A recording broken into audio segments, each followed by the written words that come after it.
భాగ్యం నీవు కూడా పొందుకోవాలని దేవుడు ఆశిస్తున్నాడు.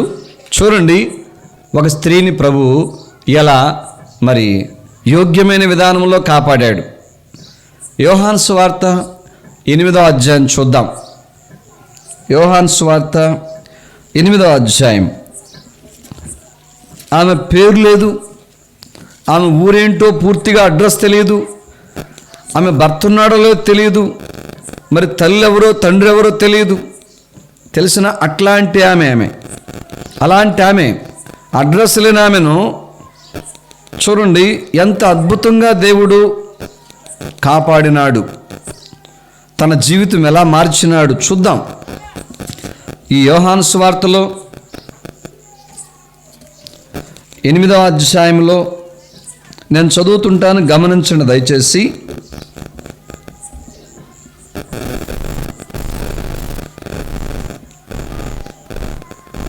8వ అధ్యాయంలో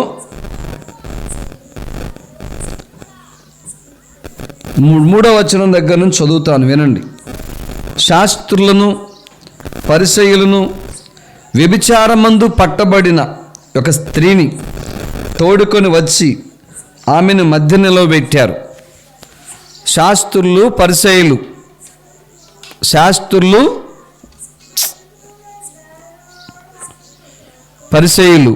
ఏం చేశారు?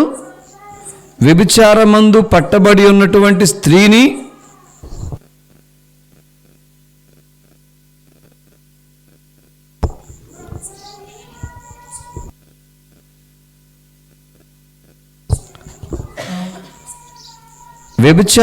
పట్టబడిన స్త్రీని తీసుకొచ్చారు.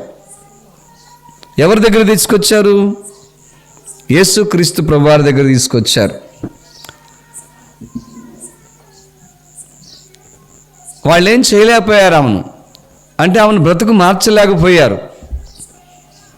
శాస్త్రులు పరిసయ్యులు ఒక నాణ్యం కలిగినటువంటి, ఒక సంసార జీవితం కలిగినటువంటి స్త్రీని యేసుప్రభు దగ్గర తీసుకురాలేదండి.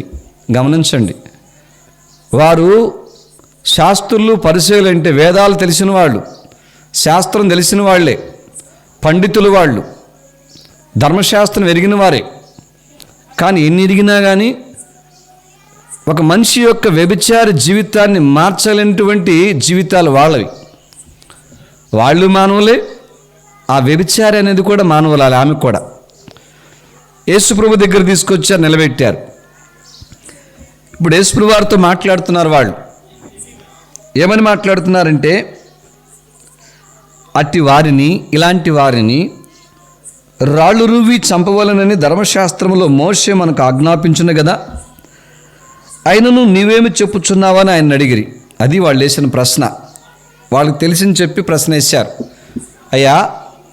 అయ్యా కూడా అంటల్లా వాళ్ళు.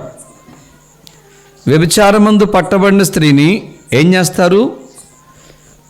ధర్మశాస్త్రంలో ఉన్నట్టుగా రాళ్ళు తీసుకొని కొట్టి చంపేస్తారు. వ్యభిచారం చేసేటప్పుడు పట్టబడితే, ఆమె వ్యభిచారం తెలిస్తే, అర్థమైందా? పరాయి పురుషులతో అలా చేస్తే అది తప్పు, అది పాపం. రాళ్ళు తీసుకుని కొట్టి చంపాలని ధర్మశాస్త్రంలో ఉంది. కనుక వాళ్ళకి అది తెలిసింది.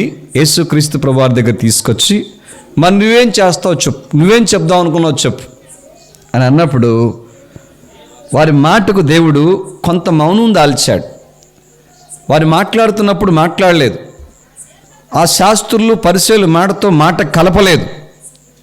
వాళ్ళు మాట్లాడుతుంది దేవుణ్ణి బాధ పెట్టే మాట మాట్లాడుతున్నారు, ఆమెకు విలువ ఇవ్వకుండా మాట్లాడుతున్నారు. ఈ లోకములో మానవులు అంతే ఉన్నారు. ఈనాడు సృష్టికర్తకు విలువ ఇవ్వటం లేదు, పక్కన వ్యక్తికి కూడా విలువ లేకుండా మాట్లాడుతున్నారు. ఎప్పుడైతే మానవుడు దేవునికి విలువిస్తాడో తోటి వ్యక్తికి కూడా విలువిస్తాడు. ఎప్పుడైతే మానవుడు దేవుని పట్ల గౌరవం కలిగి ఉంటాడో తోటి మానవుడి పట్ల కూడా మానవుడు గౌరవం కలిగి ఉంటాడు. ఎప్పుడైతే దేవుణ్ణి తృణీకరిస్తాడో, తను కలగజేసిన దేవుణ్ణి, తల్లి గర్భంలో వేసిన దేవుణ్ణి, తన ప్రక్కనున్న మనిషిని కూడా ఏం చేస్తాడంటే ఆ మనిషి తృణీకరిస్తాడు. దేవుణ్ణి లెక్క చేయని వాడు మానవుని కూడా లెక్క చేయడు. అలా ఎందరో లోకంలో ఉన్నారు. బైబిల్లో కూడా ఒక వ్యక్తి ఉన్నాడు అన్నమాట. ఎందరో కానీ క్లియర్గా రాసిపెట్టిన వ్యక్తి ఉన్నాడు, అన్యాయపు న్యాయాధిపతి. అవునా కాదా? తన దేవుడంటే లెక్కలేదు, మనుషులంటే లెక్కలేదు. కానీ దేవుడంటే లెక్క చేస్తే ఆ మనిషి దీవించబడతాడు. తద్వారా తోటి మనిషిని కూడా ఏం చేస్తాడంటే గౌరవిస్తాడు. వాళ్ళు ఎవరైనా కానీ, వాళ్ళు ఆడవాళ్ళ మగవాళ్ళ కులము మతము ఏం లేదు.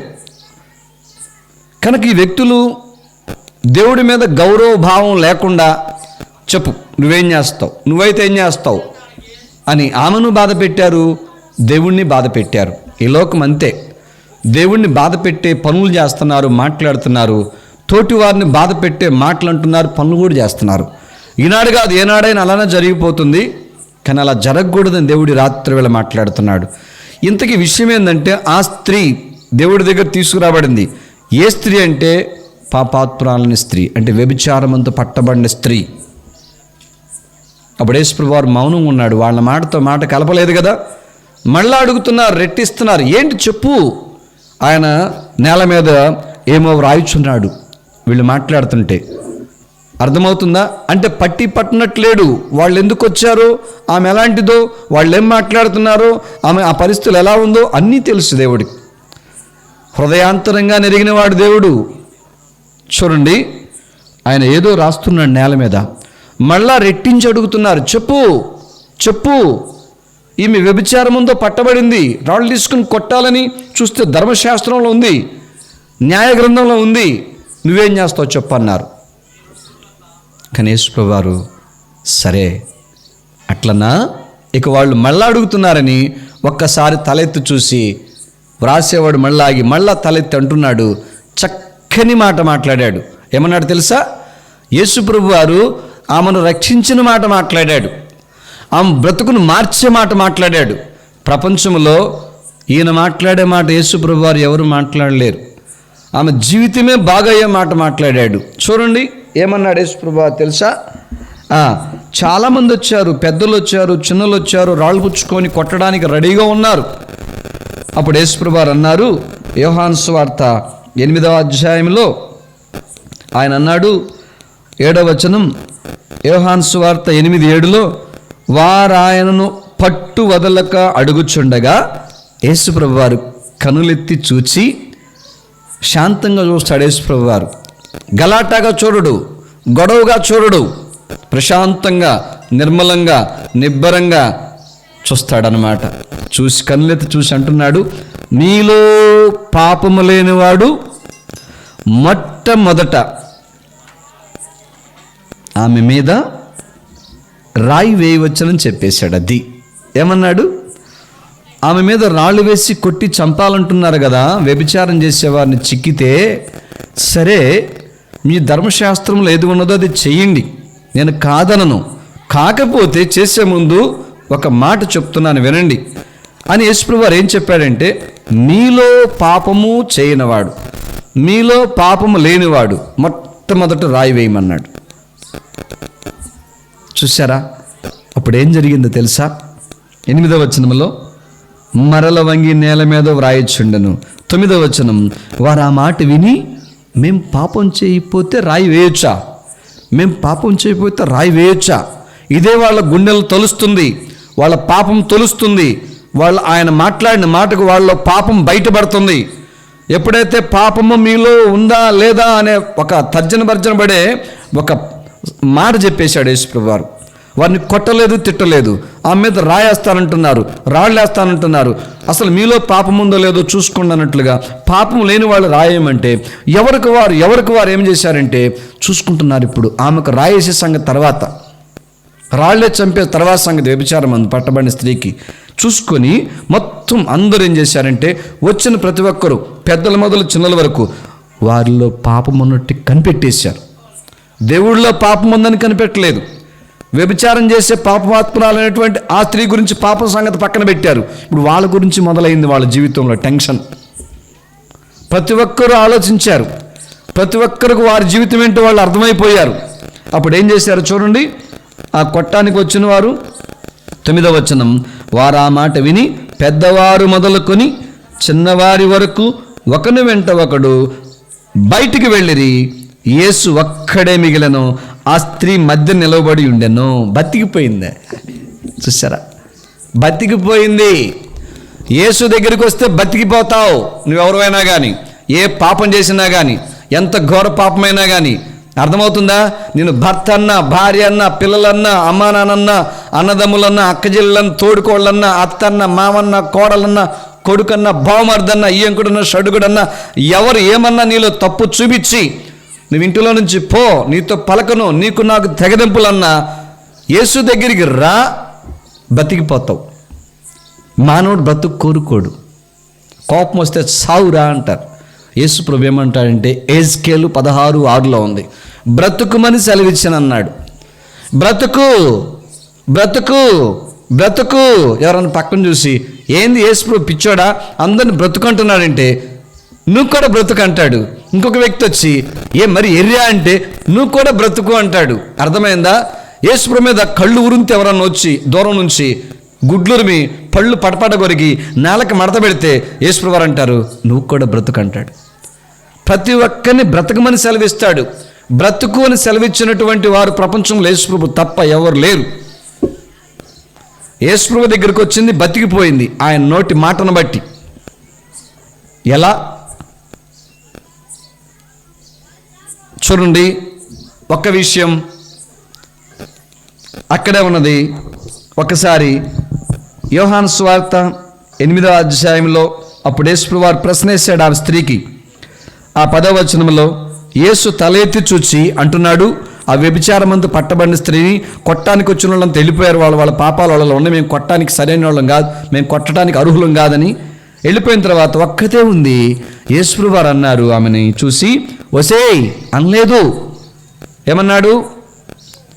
అమ్మా అన్నాడు. ఏమన్నాడు? అమ్మా. అమ్మానా? అమ్మా అని వారెక్కడ ఉన్నారు, ఎవరూనూ నీకు శిక్ష విధింపలేదా అని అడిగినప్పుడు ఆమె అంటుంది, లేదు ప్రభువా నేను. అందుకు యేసు అన్నాడు, నేనును నీకు శిక్ష విధింపను. ఏమన్నాడు? నీకు శిక్ష విధింపను. నీకు శిక్ష కొట్టివేయబడింది. ఎట్లా? శిక్ష ఉండేది ఆమెకు. పాపానికి వచ్చే జీతం మరణం, నరకం. వ్యభిచారైన, దొంగోడైన, అబద్ధికుడైన, బూతులైన, రకరకాల మోసగాడైనా, ఆడవాళ్ళైనా, మగవాళ్ళైనా, చదువుని మోసం చేసిన, చదువు లేక మోసం చేసిన, వ్యవసాయమైన, వ్యాపారంలోనైనా, రకరకాల వృత్తులైనా, ఉద్యోగంలోనైనా లంచాలు తీసుకున్న, ఎవరు ఎక్కడ ఎప్పుడు ఏ విధంగా పాపం చేస్తే పాపానికి శిక్ష నరకముంది. ఈ లోకంలో చలామణి అవ్వచ్చు, చనిపోతే మాత్రం మరణం, నరకం, రెండో మరణం. అది అగ్ని ఆరదు, పురుగు చావదు. అది ఈమెలో లేదు. ఇప్పుడు నేను నీకు శిక్ష విధించను. ఎందుకు శిక్ష పోయినది? రోమపత్రిక చూడండి ఒకసారి. శిక్ష విధించను. వ్యభిచారమందు పట్టబడిన ఓ స్త్రీ, నా దగ్గరికి రాబడ్డ స్త్రీ, నీ తప్పులను నాకు తెలుసు, నీ గుట్టు నాకు తెలుసు, నేను నీకు శిక్ష విధించను. ఎందుకు? చూడండి, రోమా ఇలా పట్టుకోండి. యోహాను సువార్త 8వ అధ్యాయము, రోమపత్రిక 8వ అధ్యాయం. ఎందుకు విచిత్రంగా ఈమెలో తప్పులు క్షమించబడ్డాయి అంటే 8:1 చదవండి. కాబట్టి ఇప్పుడు క్రీస్తు యేసునందున్న వారికి ఏ శిక్షా విధియు లేదు. ఎందుకు ఈమెకు శిక్ష విధించలేదు చెప్పండి. ఇప్పుడు ఎవరిలో ఉంది? అయిపోయింది ఆమె జీవితం, ప్రభువుకి అంకితం అయిపోయింది. ప్రజలకు అర్థం కావడం లేదు. ఈ పాపిష్టిది, ఈ చండాలపది మా కుటుంబాలని కొల్లేరు చేసింది, మా కుటుంబాలను కూల్చేసింది, నా భర్తను పాడు చేసింది, మా డబ్బు దోచుకుంది అని ఎంతమంది ఆమెను చూసి ఇట్లా ఆడిపోచుకున్నారు, అసహించుకున్నారు. ఆ స్త్రీని చూసి ప్రభు అట్లా అనలేదు. నీకును నేను శిక్ష విధించను అన్నాడు. దేవుడు శిక్ష విధించట్లేదంటే ఒకనాడు భూలోకం వదిలిపెడితే పాపానికి వచ్చే జీతం, తీర్పు ఉంది, నరకం ఉంది. అర్థమవుతుందా? ఒగ్గరుతుంది దేవుని యొక్క, కానీ తీర్పు తీర్చే దేవుడే. తీర్పు తీర్చే దేవుడే మానవుడిగా వచ్చి అంటున్నాడు, నీకు నేను శిక్ష విధించనంటే ఎవరికి శిక్ష ఉండదు? పాపం పోయిన వారికి, ఆత్మ శుద్ధైన వారికి, హృదయం శుద్ధైన వారికి, కల్మషం పోయిన వారికి. ఇప్పుడు చెప్పండి, వ్యభిచారమందు పట్టబడిన స్త్రీ యేసు ప్రభు దగ్గరికి వచ్చిన తర్వాత బ్రతికిపోయిందంటే, ఆ శిక్షకు దూరమైందంటే యేసు ప్రభు వారిని నమ్ముకుందా, నమ్ముకోలేదా? వెంటనే నమ్మేసుకుందామె. నీకు శిక్ష విధించనన్నా అంటే ఆమె క్రీస్తు యేసులో ఉందన్నమాట, క్రీస్తులోకి చేరిందనమాట. క్రీస్తులోకి వచ్చేసింది. క్రీస్తు నందంటే లోపల, క్రీస్తులోకి అలా వచ్చేసింది, నిలబడిందే కానీ ఆ మనిషి ఆకారంగా ప్రాణాత్మ దేహాలు అక్కడ ఉండయే కానీ ఆ దేహము, కానీ ఆత్మ దేవుణ్ణి ఆకర్షిస్తుంది. ఎందుకంటే ఆయన కల్మషం లేనివాడు, ఆయన మాట మధురం, ఆయన మంచి సుగుణం కలిగిన వాడు, ఆయన లంచం ఆశించనివాడు, స్వార్థం లేనివాడు. ఏమీ వద్దు నాకు, నీ హృదయం నాకు కావాలనేటటువంటి మహాస్వామి యేసుక్రీస్తు ప్రభువారు. ఆమె ఉన్న పళంగానే ప్రభువును స్వీకరించింది, ప్రభువులోకి వెళ్ళిపోయింది, ప్రభువును నమ్ముకుంది, క్రీస్తేసునందు ఉంది. క్రీస్తేసునందున్న వారికి ఏ శిక్షా విధి? ఎందుకు శిక్షించనన్నారంటే ఆమె క్రీస్తులోకి, యేసులోకి వెళ్ళిపోయింది, అంతే. ఈనాడు యేసులోకి వెళ్ళి ఉన్న వారికి ఏ శిక్ష లేదు. వారి వ్యవసాయం చేసుకోవచ్చు, యేసులోకి వెళ్ళి, యేసులోకి వెళ్ళి ఉద్యోగం చేసుకోవచ్చు, యేసులోకి వెళ్ళి వ్యాపారం చేసుకోవచ్చు, యేసులోకి వెళ్ళి ఎంతో చక్కగా కాయ కష్టం ప్రభుత్వం చేసుకోవచ్చు. కానీ యేసులోకి వెళ్లకుండా వేసుకి వెలపట పాపముంది, అపవిత్రత ఉంది, కళ్ళతో, కాళ్ళతో, చేతులతో, చెవులతో, నోటితో రకరకాల పాపాలున్నాయి. కామము, క్రోధము, లోభము, మోహము, మదము, మత్సరం యేసులో లేవు, లోకంలో ఉన్నాయి, నీలో ఉన్నాయి. లోకములో ఉన్నావు గనక, లోకములో ఉన్న నీవు యేసులోకి వస్తే నీకు శిక్షావిధి, నరకం తప్పుతుంది. యేసులోకి అలా వచ్చింది. యేసులోకి వచ్చినప్పుడు ఆమె యేసులోకి వెళ్ళింది. ఆమె పాపాలు యేసుకు తట్టుకున్నాయి. ఎవరు తట్టుకున్నాయి పాపాలు? యేసుకు తట్టుకున్నాయి. ఆమె పాపాలు ఆయన మీద పడ్డాయి. చూడండి, యేసుకు తట్టుకునేలేవు ఆమె పాపాలు. రోమాపత్రిక చూడండి ఒకసారి. అదే రోమాపత్రిక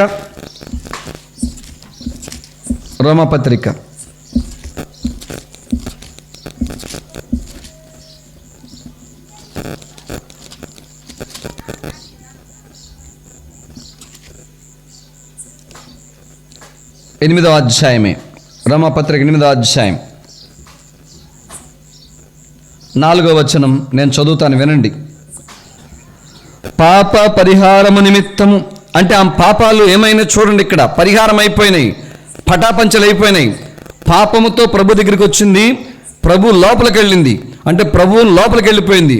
ప్రభువు నందు ఉండటమంటే అట్లా ఇంట్లోకి మానవుడు వెళ్తాడు చూడండి. అట్లా వెళ్ళేటప్పుడు పొలం వెళ్ళి వచ్చేస్తే ఏమైంది? వెంకటేశ్వర గారు పొలం వెళ్ళి వచ్చినప్పుడు ఇంట్లోకి వెళ్ళాలంటే బయట ఏం చేయాలి? కాళ్ళు కడుక్కోవాలి, అవునా కాదా?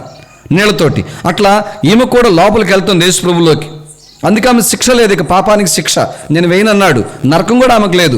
అంటే యేసులోకి వెళ్ళేటప్పుడు ఆమె పాపాలు ఆయనకి ఎట్లా తట్టుకున్నాయో ఇక్కడ రాయబడింది అన్నమాట. రోమా 8 నేను చదివే భాగం 4లో మీకు చూశారు లేదో, చదవండి. పరిహారము నిమిత్తము దేవుడు తన సొంత కుమారుని పాప శరీరాకారముతో పంపి ఆయన శరీరమందు పాపమునకు శిక్ష విధించెను. అబ్బా, ఎవరు శిక్ష పడిందంటే ఇప్పుడు ఆయన శరీరానికి శిక్ష పడింది. ఆయన శరీరానికి పాపం తగిలింది. ఆయన శరీరానికి పాపానికి వచ్చే శిక్ష మరణం వచ్చేసింది. అట్లా ఆమె వెళ్ళిపోతుంది, ప్రభువులో నిలబడిందే కానీ ఆమె అంతరాత్మ, ఆ మనసు ప్రభువుని చూసేసింది. ప్రభువులోకి వెళ్దామనుకుంది, ప్రభువులో నిలబడింది, వెళ్ళిపోయింది లోపలికి. వెళ్ళిపోయినప్పుడు పోతున్నప్పుడు ప్రభు వద్దు పాపిష్టి దాని అనలా. వద్దు అంటే అమ్మా అని ఎందుకంటాడు? ప్రేమించాడు, నా దగ్గరికి వస్తుందని. రా నా దగ్గరికి. నేను మీకు అర్థం కావడానికి ఒక మాట చెప్తా. నువ్వు పొలము కానీ, ఉద్యోగానికి కానీ, ఇంకా ఏదో పనికి కానీ బయటికి వెళ్ళావు, ప్రయాణం కానీ వెళ్ళి ఇంటికి వస్తున్నావు. నీ ఏదో వయసు అయినా కానీ, నువ్వు ఆడవాళ్ళైనా మగవాళ్ళైనా ఎవరైనా కానీ, మీ ఇంట్లో మనవరాలో మనవడో కొడుకు కూతురో ఉన్నారు. అక్కడ మట్టిలో కానీ లేకపోతే బయట ఎక్కడక్కడ ఆడి ఉన్నాడనమాట. నువ్వు ప్రయాణమో పొలం నుంచి వచ్చావు, రావటం షర్టుకి, ప్యాంటుకి, లాగులకి, వాటికి ఇటుకి మట్టి దువ్వ, అర్థమైందా? కింద పడి అట్లా దూక్కుపోయిన కాళ్ళతోటి నెత్తురు చెమ్మ దువ్వగా ఉండి నీ దగ్గరికి వస్తున్నాడు. నిన్ను చూసి నవ్వుకుంటా పరుగు తీస్తా వస్తున్నాడు. ఒక్కసారి నీ మీదకి వచ్చి పడుతుంటే నువ్వు వద్దంటావా? నీ మనవుని వద్దంటావా?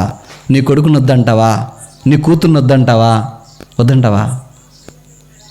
దూరం చూస్తూ ఉంటావు, ఏంటి దోలో ఏమైంది, ఏంటి కాళ్ళకేంటి దోక్కుపోయినాయి, నెత్తురు మరకలేంటి అని గమనిస్తూనే దగ్గరికి వస్తూ ఉంటే గమనిస్తూనే తీసుకుంటావు.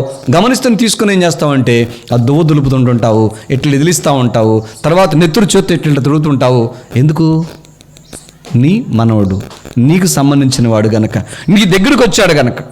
యేసుక్రీస్తు ప్రభు గారు సేమ్ అలానే చేశాడు. యేసు ప్రభులోకి వెళ్తుంటే, వ్యభిచారమందు పట్టబడిన స్త్రీ యేసులోకి వెళ్తుంటే ఆమెకున్న పాపాలు ఆయన శరీరాన్ని తగులుకున్నాయి అన్నమాట.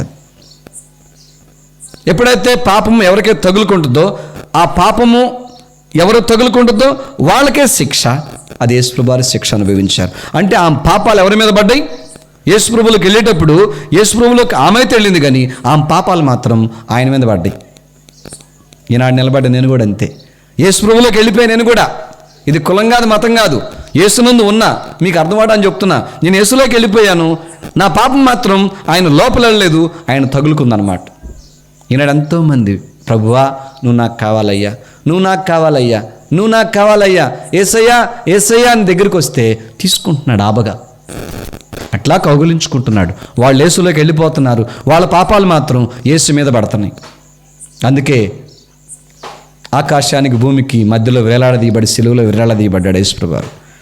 పరలోకములో మోక్షములో ఆయనకి సిలువే లేదు, ఆయన ముఖాన్ని ఉమ్మేయలేదు. దూతలు ఉన్నారు, కోటాను కోట్ల దూతలు, పరిశుద్ధుడు పరిశుద్ధుడు పరిశుద్ధుడని ఆ సృష్టికర్తను, ప్రేమామూర్తిని ఆరాధిస్తారు. ఆరాధన విడిచిపెట్టి ఆ గౌరవాన్ని కాదనుకొని పాపిష్టి జనం మన కోసం వచ్చాడు. మనం కూడా పరలోకంలో ఉండాలని, మనకు కూడా పరలోకంలో చేరి అర్హత రావాలని మన పాపాలు కూడా ఆయన మీద వేసుకున్నాడు. తెలిసిన ఎంత మంచివాడు, ఆయనలో పాపం లేదు. అలా ఆయనలోకి తీసుకున్నప్పుడు ఆయన రక్తంతో మన హృదయం కడిగేస్తున్నాడు. మన పాపాన్ని నేను ఆయన మీద వేసుకోవడం చేత ఆ పాపానికి ఆయన మరణించాడు, మరణ శిక్ష అనుభవించాడు. భూలోకంలో మరణ శిక్ష కంటే ఏ శిక్ష గొప్పదేం లేదు ఇక, అవునా కాదా? ఈ లోకంలో మరణ శిక్ష కంటే ఎక్కువైన శిక్ష లేదు. ఆ శిక్ష అనుభవించాడు. మనం అంటే ఎంత ప్రేమ చూడండి. తిట్టేవాడిని, దూషించేవాడిని, అసహించుకునేవాడిని, అపహాసం చేసేవాడిని, ఎగతాళి చేసేవాడిని అందరినీ ప్రేమిస్తున్నాడు యేసుప్రభు వారు. అందుకన్నాడనమాట, బైబిల్లో ఉందన్నమాట, ప్రయాసపడి భారం మోసుకొనుచున్న సమస్త జనులారా నా యొద్దకు రండని ప్రేమతో, గుండెల నిండా ప్రేమతో నింపుకొని ఆ మాట మాట్లాడాడు. నా దగ్గరికి అందరు రండి అన్నాడు. కొందరని చెప్పలేదు. హిందువుల ఆలయాల్లో చూడండి హిందువులు ఉంటారు, మసీదులో చూడండి ముస్లిమ్స్ ఉంటారు, కానీ క్రైస్తవ దేవాలయాల్లో చూడండి, చర్చిలో చూడండి ఎవరెవరు ఉంటారు? హిందువులు ఉంటారు, ముస్లిమ్స్ ఉంటారు, క్రైస్తవులు ఉంటారు, అందరు ఉంటారు. ఎందుకంటే యేసుప్రభు వారు అందరిని పిలిచాడు. నేను చెప్పింది అర్థమైంది మీకు? హిందువుల గోళ్ళలో చూడండి క్రైస్తవులు ఉండరు, ముస్లిమ్స్ గోళ్ళలో చూడండి హిందువులు ఉండరు, క్రైస్తవులు ఉండరు, ఎవరికి వాళ్ళే. కానీ యేసుప్రభు దగ్గర మాత్రం అనేక రకరకాల వాళ్ళు వస్తారు. ముస్లిమ్స్ మారిన వాళ్ళు ఉన్నారు, హిందువులు మారిన వాళ్ళు ఉన్నారు, నామకార్థంగా ఉన్న క్రైస్తవులు ఉంటారు, వాళ్ళు మారిన వాళ్ళు ఉన్నారు అన్నమాట. ఎందుకంటే ప్రభు వాక్, ప్రేమ వాక్, నా యొద్దకు రండి నేను మేము ఇస్తా. ఇలాంటి వీళ్ళలో ఎంతమంది ఉన్నారు? సమస్త జనం అంటే కొట్టేవాడు, తిట్టేవాడు, కొట్టించుకునేవాడు, తిట్టించుకునేవాడు, చంపేవాడు, సచ్చేవాడు, రకరకాల జనం ఉన్నారన్నమాట. తాగేవాడు, నష్టపెట్టేవాళ్ళు, ఏడిసేవాడు, ఏడిపించేవాడు, అర్థమైందా? అందరూ రకరకాల జనం. ఒక మనిషిని చూస్తే ఒక మనిషి భయపడిపోతాడు, అర్థమైందా? ఒక మనిషిని ఒక మనిషి భయపెడతాడు. రకరకాల జనం ఉన్నారు. ఎందుకు రమ్మంటాడు వీళ్ళందరినీ? నా లోకి రండి, మీ పాపాలని నాకు తట్టుకుంటాయి, నేను మీ పాపాల శిక్ష నేను అనుభవిస్తాను, మరణ శిక్ష అని యేసుప్రభు వారు అందరి కోసం బలైపోయినటువంటి మహాస్వామి యేసుప్రభు. తెలుసునా? అలా వ్యభిచారం మందు పట్టబడిన స్త్రీ తన హృదయాన్ని ఏం చేసింది? వేసే రక్తంతో కడిగేసుకుంది, శుద్ధి పొందుకుంది. ఇక నరకపు శిక్ష ఆమెకు లేదు. యేసు ప్రభువే అన్నాడంటే ఆ మాట, నేను నీకు శిక్ష విధించనంటే యేసులో ఉంది, క్రీస్తు నందు ఉందన్నమాట. కనుక ఎవరైతే యేసు దగ్గరికి వస్తారో వాళ్ళు హృదయ శుద్ధి పొందుకుంటారు. అది ఏ శుద్ధి? ఎంత పండగగా ఉందో ఆమెకు. ఎప్పుడైతే హృదయం శుద్ధి పొందుకుందో, నేను నీకు శిక్ష విధించనన్నాడో ఆమె జీవితం ధన్యం, కేరింతలు. అర్థమవుతుందా? ఆనందించింది ఆమె. అప్పుడు దాకా నీకు శిక్ష విధించనన్నోళ్ళు ఆమె కనపడలేదు. అప్పుడు దాకా జనం ఎవరు? రాళ్ళు తీసుకుని కొట్టాలి, చంపాలన్నోళ్ళు అన్నమాట. కానీ వాళ్ళు రాళ్ళు అక్కడ పడేసి వెళ్ళిపోయారే, మరి వాళ్ళు పాపాలు ఒప్పుకున్నారా? వాళ్ళు కొడతానికి వచ్చారు కదా, వాళ్ళలో పాపం ఉండేసరికి రాళ్ళు అక్కడ పడేసి వెళ్ళిపోయారే, మరి వాళ్ళని ఎవరు కొట్టాలి? వాళ్ళ పాపమే వాళ్ళని పట్టుకుంటుంది. ఎందుకు తెలుసా? యేసు ప్రభు దగ్గర ఈమెకలాగా నిలబడి యేసులోకి వెళ్ళాల, వాళ్ళు బయటికి వెళ్ళిపోయారు. వాళ్ళ పాపాలు వాళ్ళకి తెలిసి బయటికి వెళ్ళిపోయారు, కానీ ఈమెలాగా యేసులోకి వెళ్ళలేకపోయారు వాళ్ళు. కనుక కాస్తో కోస్తో ఎంత పాపమైన పాపం పాపమే, రకరకాల పాపాలు. భర్త నిన్ను మంచిదానం అనొచ్చు, భార్య నిన్ను మంచివాడు నా భర్త అనొచ్చు, కానీ దేవుడు చెప్పాలి మన గురించి. జన్మ కర్మ దోషమున్న ఏ మానవుడు మంచోడు? దేవుడు తప్ప. కనుక జన్మ కర్మ దోషం లేని కన్య గర్భమున మరీ గర్భమున జన్మించిన ఏ తప్పు లేనటువంటి దేవుడు చూపులో, మాటలో, నడతలో, తన ప్రవర్తనలో, ఆలోచనలో కూడా తప్పు లేనటువంటి దేవుడు పవిత్రమైన రక్తాన్ని సిలువలో కార్చి అంటున్నాడు, ప్రతి ప్రజను పిలిచి నాలోకి రా, నా రక్తంతో నీ హృదయం కడిగేస్తాను, నీ పాపం నా మీద వేసుకొని నేను మరణిస్తానని మరణించినాడు. లోక పాపమును మోసుకొని పోవు దేవుని గొర్రె పిల్ల. ఒక గొర్రెపిల్ల బరువు ఎందుకు మోసిద్ది అసలు? గొర్రెపిల్ల పొలంలో ఈనితే సంకలోన భుజం మీద పెట్టుకుంటారు. గొర్రెపిల్ల పాపాన్ని, లోక పాపాన్ని మోయటం అంటే లోకములో ప్రతి ఒక్కరూ ఎవరా గొర్రెపిల్ల అంటే యేసుప్రభువు వారే. అంటే గొర్రెపిల్ల ఎట్లా అమాయకంగా ఉంటుందో, గొర్రెపిల్ల ఎట్లా నోరు విప్పదో, గొర్రెపిల్ల ఎట్లా తిరగలాడదో, తిరగబడదో, యేసుప్రభువు వారు కూడా చెలువలో ప్రాణం పెట్టాడు, గొర్రెపిల్ల అయిపోయాడు, కాముకున్నాడు. ఏ పాపం మోస్తాడంట? లోక పాపమును మోసుకొని పోవు. లోక పాపం అంటే లోకములో ఉన్న ప్రతి ఒక్కరు యేసయ్య నీలోకి వస్తున్నానయ్య అంటే చాలు, తృప్తిగా ఉంటుంది అన్నమాట. ఆ పాపం అంతా ఆయన మీద వేసుకుంటాడు. కనుక మొట్టమొదట యేసు దేవుడు ఆ స్త్రీని ఏం చేశాడు? తన జీవితాన్ని మార్చాడు. ఎట్లా అంటే తన హృదయాన్ని శుద్ధి చేశాడు, నరకం శిక్ష తప్పించేశాడు. కనుక యేసు దగ్గర రావటం శుభం, క్షేమం, భద్రం, నెమ్మది, ఆశీర్వాదం. ఇది లేకుండా డబ్బులున్నా, కులగోత్రాలున్నా, అర్థమవుతుందా? మంది మార్బలం ఉన్నా, కులబలం అంటారు చూడండి, అర్ధబలం, క్యాష్, అంగబలం అంటారు, ఇంకా కండలు తిరిగే బలం ఏమైనా ఉన్నా, ఏదున్నా కానీ, కొంతమందికి ఉద్యోగం, వ్యాపారం, పొలం, ఇలాంటి బలాలు ఎన్నున్నా యేసు గనక లోపల లేకపోతే, యేసులో నువ్వు లేకపోతే, చచ్చిపోతే మాత్రం ఒకనాడు నిత్య నరకం. అది అగ్ని ఆరదు, పురుగు చావదు. ఇక్కడ చచ్చిపోయినప్పుడు ఏడిచి పాడిగట్టి పంపిస్తారు బయటికి అంతే, కానీ చచ్చిపోయినాడు కట్ అయిపోతాడంటారే, కానీ ఆత్మ మాత్రం నరకంలో పడి కాల్తా, కేకలేస్తా, మంటలో గోల గోల పళ్ళు కొరుగుతూ ఉంటాడు. అది ఆర్చలేని, తీర్చలేని బాధ. ఆ బాధ పడే కన్నా పడకుండా ఉండాలని భూమి మీద ఉన్నప్పుడే ఆ వ్యభిచారం మందు పట్టబడిన స్త్రీ మరి దేవుడి దగ్గర తీసుకొస్తే ఎలా బ్రతికిపోయిందో, పాపం యేసుప్రభు దగ్గర తీసేసుకుంటే, యేసులో ఉంటే ఎంతో భద్రత. కనుక మొట్టమొదట అట్లా అందరూ ఉండాలని, ఎవరి పాపం వాళ్ళు ప్రభు దగ్గర ఒప్పుకోవాలి. నీలోకి వస్తానయ్యా, నా పాపం కూడా తీసివే స్వామి, తెలిసే తెలియక ఎన్నో చేశానయ్యా, కానీ సుఖంగా నవ్వుకుంటూ సంతోషంగా ఉన్నట్టున్నాను, చస్తే నరకమని నాకు అర్థమవుతుంది. కనుక భవిష్యత్తు ఆలోచించుకోవాలి, ఇప్పుడు కూడా శాంతి సమాధానం ఉండాలి. కనుక నీలోకి వస్తానయ్యా, నా హృదయం శుద్ధి చేయంటే చాలు, శుద్ధవుతారు. ఇది వాస్తవం. కనుక వ్యభిచారమందు పట్టబడిన స్త్రీ ప్రభు దగ్గరికి వస్తే జరిగిన అద్భుతం, మొట్టమొదటి విషయం, తన హృదయం ఏమైంది? శుద్ధైపోయింది అంతే. ఇక మళ్ళీ ఆ పని చేయదామే, మళ్ళీ చేసినట్లేదు. ఇక ఇంకెందుకు పాపిష్టి పని, అవసరంలా. హృదయం శుద్ధి అయింది, యేసు ప్రభు సొత్తు అయిపోయింది. కనుక యేసు దగ్గరికి వస్తే మొట్టమొదటి హృదయం శుద్ధి చేసుకుంది. రెండోది ఏం జరిగింది? శుద్ధి పొందుకుంది. శుద్ధి ఆస్తి కన్నా ఎక్కువ హృదయ శుద్ధి. రెండోది ఈమె ఏం పొందుకుంది ప్రభు దగ్గర చూడండి.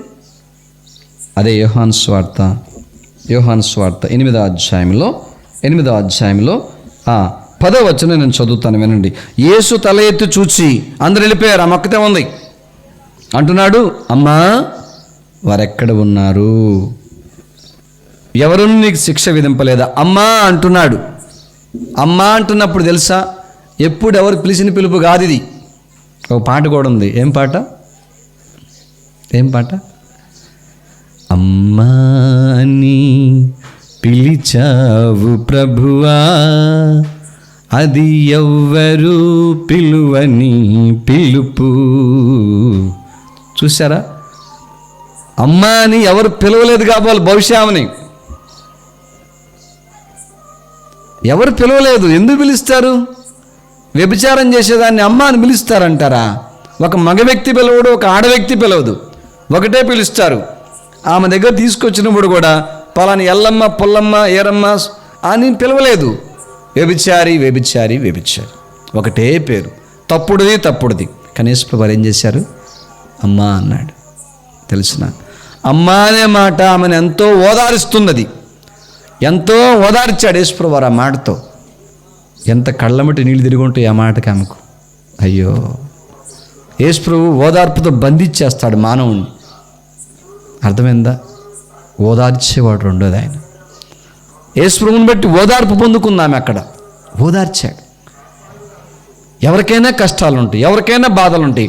మార్చిన దేవుడికి ఆమె బాధ తెలుసు అనమాట. ఎంత కురింగిపోతుందో, ఎంత బాధపడిపోతుందో, ఎంత నలిగిపోయింది. అయ్యో అయ్యో, వాళ్ళైతే కొట్టొచ్చారు, దేవుడి బలికిన ఒక్క మాటతోటి వాళ్ళు సమాధానం చెప్పలేక నన్ను కొట్టకుండా వదిలిపెట్టిపోయారని, ఆ కొడతారని గజ గజ గజ గజగా ఎంత వణిగిపోయింది. అక్కడ రాళ్ళ దెబ్బలు తెలుసుకొని వాళ్ళు మాట్లాడుతుంటే కొట్టినట్టే మాట్లాడుతున్నారు. చెప్పు, కొట్టాలి కదంటే ఇంకేముంది, నా పరిస్థితి అయిపోయింది, అదిగో రాళ్ళు వేస్తారు, చచ్చి కూర్చుంటానని గజగజ వణిగిపోయి ఉంటుంది బహుశా ఆమె. అప్పటికే మారిపోయింది. కనుక యేసు ప్రభు దగ్గరికి వచ్చి ఆ స్త్రీ హృదయం శుద్ధి పొందుకుంది. రెండోది, యేసు ప్రభు పిలుపులో ఎంత ఓదార్పుని తెలుసా? అందరి మాట అనరు, అందరిట్లా పిలవరు. అర్థమవుతుందా? అమ్మా అన్నాడు యేసు ప్రభు. రెండోది, ఆమె యేసు ప్రభు దగ్గర ఓదార్పు పొందుకుంది ఆ మాటతోటి. మూడోది చూడండి, యేసుక్రీస్తు ప్రభు దగ్గరికి వచ్చి ఏం పొందుకుంది? పరిశుద్ధత, ఓదార్పు. మూడో విషయం చూడండి, మూడో విషయం అదే 10వ వచనం. యేసు తల ఎత్తి, యోహాను సువార్త 8:10, యేసు తల ఎత్తి చూచి, అమ్మా వారెక్కడ ఉన్నారు? ఎవరునూ నీకు శిక్ష విధింపలేదా అని అడిగినప్పుడు ఆమె, లేదు ప్రభువా అనెను. అందుకు యేసు, నేను నీకు శిక్ష విధింపను, నీ వెళ్ళి ఇక పాపము చేయకుమని ఆమెతో చెప్పాను. అంత నిదానంగా స్పష్టంగా మాట్లాడిన వాళ్ళు ఎవరున్నారు ఆమె దగ్గర? ఎవ్వలేరు. వాళ్ళు ఎవరు లేరా? నిన్ను శిక్షించడానికి వచ్చిన వాళ్ళు లేరయ్యా, నేను కూడా శిక్ష విధించను, ఇక వెళ్ళి పాపం చేయకము. తెలిసిన మూడోది, ఆమె దేవునితో స్నేహాన్ని పొందుకుంది. వాళ్ళు విడిచిపోయారు, కొట్టడానికి వచ్చారు, కానీ ఆమెను పట్టించుకోవడానికి మాత్రం వెళ్ళిపోయారు పక్కకు, వాళ్ళు చూసుకొని. కానీ ఇక్కడ దేవుడు నుంచి ఒక మంచి స్నేహాన్ని పొందుకుంది దేవుని ద్వారా. బైబిల్లో ఉందన్నమాట, సామెతల్లో, నిజమైన స్నేహితుడు ఏం చేస్తాడు? విడవకుండా ప్రేమిస్తాడని ఉంది. నిజమైన స్నేహితుడిని విడిచిపెట్టాడనమాట. ప్రపంచంలో నిజమైన స్నేహితుడు ఎవరు లేరు, యేసు ప్రభు తప్ప. ఒక్కోసారి భార్య అయినా మాట్లాడవచ్చు భర్తని, ఒక్కోసారి భర్త అయినా భార్య మీద కోప్పడవచ్చు. పిల్లలైనా కానీ, మా నాన్న నాకు మంచి ఫ్రెండ్ అనొచ్చు కూతురు, అర్థమైందా? కొడుకు అనొచ్చు, మమ్మ నాకు మంచి ఫ్రెండ్ మమ్మ అనొచ్చు. అదే కొడుకు ఫ్రెండ్ అన్న కొడుకు అమ్మని దూషించవచ్చు. మా నాన్న నాకు మంచి ఫ్రెండ్ అన్న కూతురు కూడా ఏం చేయొచ్చు? నాన్నని దూషించవచ్చు, అపార్థం చేసుకోవచ్చు. కానీ మంచి స్నేహితుడు ఎవరంటే యేసుక్రీస్తు ప్రభువారు అన్నమాట. నిజమైన స్నేహితుడు ఆయన. వాళ్ళు వెళ్ళిపోయారు, ఆయన ఆమెకు విలువిచ్చాడు, ఆమె ఎదురుకున్నాడు అనమాట. చిచ్చి, నీ ముఖం చూడలేనిక, వద్దొద్దు, నీ తల్లి కడుపులేసింది నేనే, సృష్టికర్తను, ఎందుకు ఇలా ఉన్నావు? వద్దు అని చెప్పేసి, నీ దగ్గర నేను ఉండలేనని చెప్పేసి ఇప్పటికే రక్షించాను పో అని అనలేదు ప్రభు. అంటే ఎట్లా ఓదార్చేవాడు అయ్యేవాడు దేవుడు? ఓదార్చడమే కాదు, ఆమెను ఓదార్పు పొందుకుంది. మూడోది, ఆమె దేవుని దగ్గర నుంచి మంచి సహవాసం పొందుకుంది, మంచి స్నేహాన్ని అందుకుంది దేవుడి నుంచి. అలా ఎవరితో మాట్లాడతారంటే స్నేహితులైతే మాట్లాడతారు. చక్కని మాట, స్నేహితుడైనాడు అంటే దేవుని గురించి స్నేహాన్ని పొందుకుంది అనమాట. పరిశుద్ధమైన జీవితం పొందుకుంది. రెండోది ఓదార్పు పొందుకుంది. మూడోది మంచి స్నేహాన్ని పొందుకుంది. ప్రభుతో మాట్లాడే ఆ చొరవ ఆమెకు వచ్చేసింది. ప్రభువే మాట్లాడుతున్నాడు అనమాట. నాలుగో చివరి చూడండి, ఏం పొందుకుంది ప్రభువు నుంచి. చూడండి ఎంత అద్భుతం ఆమె జీవితంలో, ఆమె ఊహించలేలా జరిగిద్దని. నాలుగో విషయం, చివరి విషయం, యోహాను సువార్త 8వ అధ్యాయంలో 11వ వచనం. ఆమె, లేదు ప్రభువా నేను. అందుకు యేసు, నేను నీకు శిక్ష విధింపను, నీవు వెళ్ళి ఇక పాపము చేయకమని ఆమెతో చెప్పాను. అట్లా 9వ వచనంలో కూడా మాట్లాడాడు ప్రభువారు. యేసు తల ఎత్తి చూచి, క్షమించండి 10లోనే, వారెక్కడ ఉన్నారు అమ్మా అని చెప్తూ, ఎవరిని నీ శిక్ష విధింపలేదని. అంటే ఎప్పుడు ప్రభువారి మాటలు నాకు తెలిసి బహుశా వినలామె. అప్పుడే ప్రభువారు ముఖాముఖిగా ఆమె దగ్గర నుండి వింటున్నాడు. నాలుగో తెలుసా, దేవుని మాటలు వినే ధన్యత ఆమె దక్కిందనమాట. దేవునితో స్నేహమే కాదు, నాలుగో విషయము, దేవుని మాటలు కూడా పొందుకుంది. ఏం పొందుకుంది? దేవుని యొక్క స్వరాన్ని. ఇక వెళ్ళి పాపం చేయి మాకన్నాడు. ఎంత ప్రేమో చూడండి. దేవుని మాటలు భూలోకంలో దేనికన్నా ఎక్కువే, ఆస్తి కన్నా ఎక్కువే. ఒక్క మాట ప్రభు మాట్లాడితే జీవితంలో మర్చిపోబుద్ది కాదు. ముఖాముఖిగా మాట్లాడుతున్నాడు ఆమెతోటి దేవుడు. అమ్మా అన్నాడే నన్ను, అమ్మా అన్నాడు నన్ను, అమ్మా అన్నాడు నన్ను. అదే కలవడంతో ఎట్లా ఎంతకాలం బతికినంత కాలం ఎంతమంది చెప్పుకుంది ఆ మాట ఆమె. తెలిసిన దేవుని మాటలు పొందుకుంది. ఒక్క మాట మాట్లాడినంత బాగుంటుందో. నేను నీకు శిక్ష విధించనన్నాడు, నేను నీకు శిక్ష విధించనన్నాడు అని ఎంతమంది జనాన్ని చెప్పింది ఆమె. వ్యభిచారం అంతా పట్టుబడిన స్త్రీ మారి, ఇక వెళ్ళి పాపం చేయొద్దన్నాడు, నాకు చెప్పాడు దేవుడు, నా మీద శ్రద్ధ పుచ్చుకున్నాడు, నాకు అధికారిగా ఉన్నాడు. ప్రభువా అంటే ప్రభుత్వం చేసేవాడు. ప్రభువా అందామె. ఎంతగా ముచ్చటేసిందో దేవుని గురించి. ఆయన అచ్చటంతా, ఆయన ముచ్చటంతా, ఆయన చేసిన సంగతి అంతా ఎంతగా గంతులే చెప్తూ వచ్చింది. ఎంతమందికి అర్థం కాకపోయినా.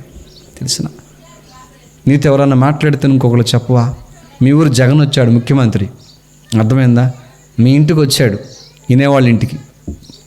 ఊహించుకోండి, మీరే అనుకోండి, కొద్దిసేపు వచ్చాడు, నీతో మాట్లాడాడు. ఎక్కువ మాట్లాడలా, 2 మాటలు మాట్లాడాడు, 5 నిమిషాలు కూర్చొని. అర్థమవుతుందా? 2 మాటలు నువ్వు గుర్తుపెట్టుకోవా? పక్కింటి వాళ్ళకి అడగపోయిన వెళ్ళి చెప్తావు, ముందింటి వాళ్ళకి అడగపోయిన వెళ్ళి చెప్తావు, పక్క వీధి వాళ్ళకి కూడా అడగపోయిన చెప్తావు వెళ్ళి. జగన్ మా ఇంటికి వచ్చాడు, ముఖ్యమంత్రి మా ఇంటికి వచ్చాడు, నాతో మాట్లాడి ఏం మాట్లాడాడు అనపైన చెప్తా కూర్చో. ఏం మాట్లాడాడు? ఇదిగో ఈ మాట అన్నాడు, నాతో మాట్లాడాడు, మనవులు నాతోనే మాట్లాడాడు. ఎంత చెప్తావు? ఒక 5 ఏళ్ల పరిపాలన లేకపోతే ఇంకా మించితే పరిపాలన చేసేవాళ్ళ గురించి అంత ముచ్చటగా చెప్పుకుంటే, ఈ స్త్రీ ఎంతగా చెప్పింటో దేశప్రభు జీవితం మార్చిన దేవుడు, పాపం తీసివేసిన దేవుడు, ఓదార్చిన దేవుడు, స్నేహం చేసిన దేవుడు, ఈయన గురించి ఎంతగా చెప్పుకొని ఉండాలేమో, ఎంతో చెప్పుకొని ఉండాలి. తెలుసా? ఈనాడు మేము కూడా ప్రభు సంగతి చెప్పుకుంటా ఉన్నాం, మా జీవితాల్లో చేసిన విషయాలు. తెలుసా? ఒక్కొక్కరు చెప్తే నిలబెడితే సాక్ష్యాలు చెబుతారు. ప్రభు నా జీవితాన్ని ఇలా మార్చాడు, నాతో ప్రభు ఇట్లా మాట్లాడాడు, నన్ను ప్రభు ఇలా నడిపిస్తున్నాడు అని ఎంతోమంది చెప్తారనమాట. ప్రపంచంలో క్రైస్తవులు, ప్రభువుని నమ్ముకున్నాడు, ప్రభువులో ఉన్నటువంటి వాళ్ళు. తెలిసిన కనుక 4వది, దేవుని మాటలు పొందుకుంది ఆమె. దేవుని మాట పొందుకుందన్నమాట. ఈనాడు దేవుని మాట బైబిల్ ఎవరి దగ్గర ఇది ఉంటుంది? దేవుని మాట. ఇది జీవం ఉంది ఇంట్లో బియ్యం అయిపోయినా, ఆకలేసిన ఈ మాట పరలోకం తీసుకెళ్లే మాట అన్నమాట. చాలా నెమ్మదిస్తుంది అన్నమాట.